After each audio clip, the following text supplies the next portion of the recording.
এই চেয়ারগুলো ওই পাশে নিয়ে যাও তো, ওইদিকে চেয়ার নেই একটাও। আরে বৌদি কেমন আছো? আরে এই আসার সময় হলো, আর এত রোগা হয়ে গেছে কি করে? বউ কিছু খেতে দেয় না?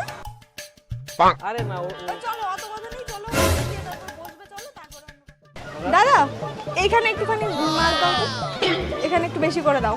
দিদি কি বাড়ি খায় না না খায় তার ঠিক নেই, এখানে আমার কাছে এসে একটু তো ঠিকঠাক করে খায়। A few moments later. শোনা, এই খুব খিদে পেয়েছে, খেতে দাও না। রান্না হয়েছে?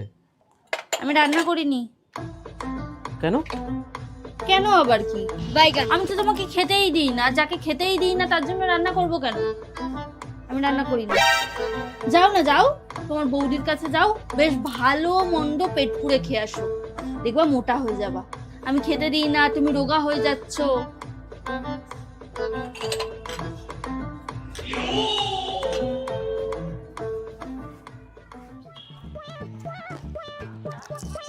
এই শোনা, সন্ধ্যা হয়ে গেছে, রান্না করবো না?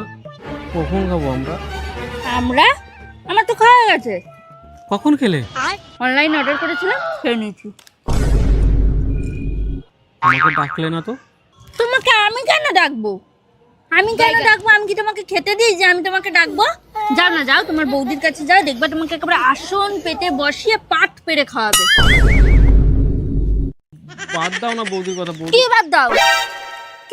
হ্যাঁ এখন বাদ দাও? যখন তোমার বৌদি বলছিল আমাকে অতগুলো কথা, তখন তুমি কথা বলতে পারোনি? হ্যাঁ আমি তোমাকে খেতে দিই না, তুমি রোগা হয়ে যাচ্ছ, তখন মুখে কি কুলু পেটে ছিল নাকি? আমার খুব খিদে পেয়েছে গো, আমি আর থাকতে পারছি না, আমার পেটে ব্যথা করছে খিদে। কেন, কেউ এসে তোমাকে খেতে দিচ্ছে না? সরি, ভুল হয়ে গেছে আমার। হ্যাঁ ভুল তো তোমার হয়েছে, শুধু তোমার না, তোমার সাথে তোমার বৌদিরও ভুল হয়েছে। খেতে আমি তোমাকে দেব না। এক কাজ করো, তুমি তোমার বৌদিকে ফোন করে বলো আমাকে সরি বলতে। যদি আমাকে সরি বলে তবেই আমি তোমাকে খেতে দেবো, নয়তো এভাবে না খেয়েই থাকবা। তুমি বলবা? বলছি। যাও বলো। আর হ্যাঁ, এটা মাথায় রেখো, তোমার গোষ্ঠীর কেউ যেন কোনোদিন আমাকে কোনো কথা না শোনায়, তাহলে তোমার খবর আছে, আমি বলে দিলাম। হ্যালো বৌদি।